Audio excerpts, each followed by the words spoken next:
So the question is, who owns Bitcoin? Well, yeah, it's actually quite interesting, and it's not what a lot of people think. A lot of people think that it's dominated by, companies and corporations. Actually, it's not true. So, just to give you an idea, there are. I will speak in percentage terms, but I'll just let you know straight up. First of all, that there will ever only be mined a fixed supply of 21 million bitcoins. That's by design. It's built into the protocol. It can't normally be changed. I mean, people could vote and for the supply to be increased. I can't see that happening. It would totally destroy the notion of it being a great store of wealth if basically more could be printed. Almost everybody who owns it doesn't want that to happen. So basically, it'll never happen, I don't think. So this will only ever be 21 million, and there's already, I think, close to 20 million already mined. So basically, there's about a million left, something around there. Not much, That's like what, about 5% or something like that. So yeah, who owns it? Well, actually, most of it is owned by individuals, at least from what we can tell. It is a little bit difficult. Bitcoin is pseudo-anonymous, right? It's not like when you create a Bitcoin account, you put your name on it. So, it's difficult to tell 100%, but we have some pretty good estimates. And yeah, it's a majority of individuals that own it. I think it's about 60%. It's a very slim majority. Is individuals. Now, the first thing you might think is, well, that's not many. Only just over half is owned by individuals. But if you were to compare that to any other asset, then nothing else, as far as I know, nothing else comes close. It's definitely not in terms of things like companies and stuff like that. And I don't think it's the same for commodities and other assets. So you may hear people say, oh, only the rich are going to own Bitcoin, or something like, anybody can buy it. There's nothing stopping anyone from buying it. Now, it's true that if you don't, the poorer people can not buy as much. But I'm talking here in percentage terms, and this is by value that I'm speaking here. So by value, more than half of it, just over half, is owned by individuals. I think that is a wonderful thing. Now, what about the rest of it? So this is the crazy thing. All of these figures that I'm going to give you now, including the one I gave you, you need to think of them as actually, in a way, being bigger, because the next biggest chunk of all that Bitcoin, roughly about 15% maybe.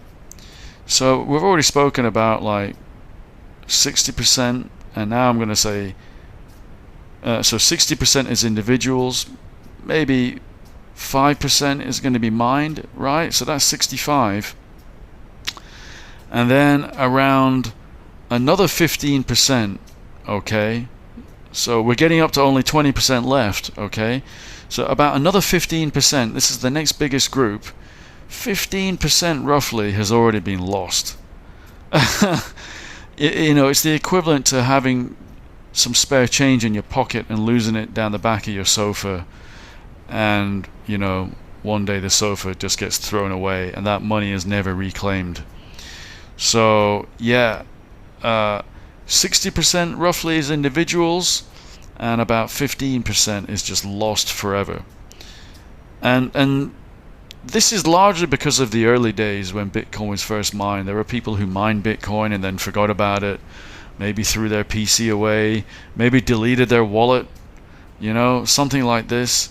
Even today, people are continuing to lose it because it is quite early days, and if you take a lot of control into your hands, you want to take your coins off the exchange and into your own wallet, well, you better be super careful about that wallet if you If you have that wallet on your phone, you don't back it up, your phone breaks, you lose your phone, or your phone gets hacked, that's it. Your coins are gone. So even today, people are still losing it, but a lot of it was lost in the very early days. So yeah, individuals hold most of it. There's still a bit of it to be mined, but there's a huge chunk that's already been lost. Now what are you left with? There's about, depending on who you ask, 20 to 25% left over, and that's roughly split between about 5 or 6 different groups.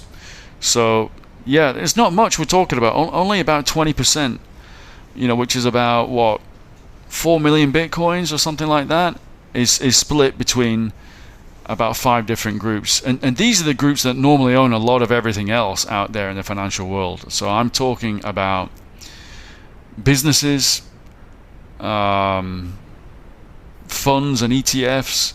I'm talking about governments. I'm talking about miners who are actively creating Bitcoin, and a lot of the Bitcoin that they make, that they mine, they're not selling it straight away. They're preferring to just hold on to it because they know it's going to increase in value. And I'm also talking about, there is a huge chunk, about 1 million coins, that is owned by the creator of Bitcoin called Satoshi, and it basically just sits there and never moves. And a lot of people think that he died and that's it. The coins died with him. Or even if he's alive, I think most people generally think that he will never sell them in the market, because it kind of goes against his entire vision of creating this new form of money. So yeah, that's pretty much who owns Bitcoin. Mostly individuals, just over 50%, and then there's not much, but still a significant chunk, maybe 5% or so, to be mined still.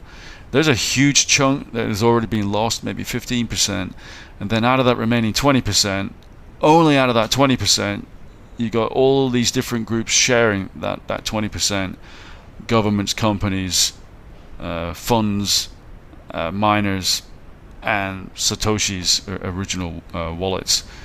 And that's pretty much who owns it. So I hope that gives you a better flavor for who owns Bitcoin, and kind of curious to know what you think, because I actually think it's a great thing that it's not dominated by governments and corporations in the way that pretty much everything else is.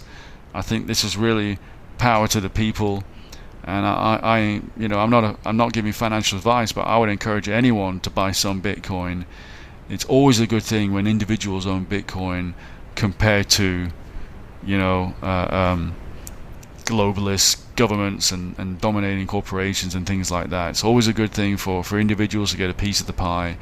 I'm not saying that there's anything wrong with governments or corporations, but it's always a great thing when people have a stake in money, which is a very important part of our society. So yeah, let me know what you think. Give this video a like. I will see you again soon. Take care. Bye bye.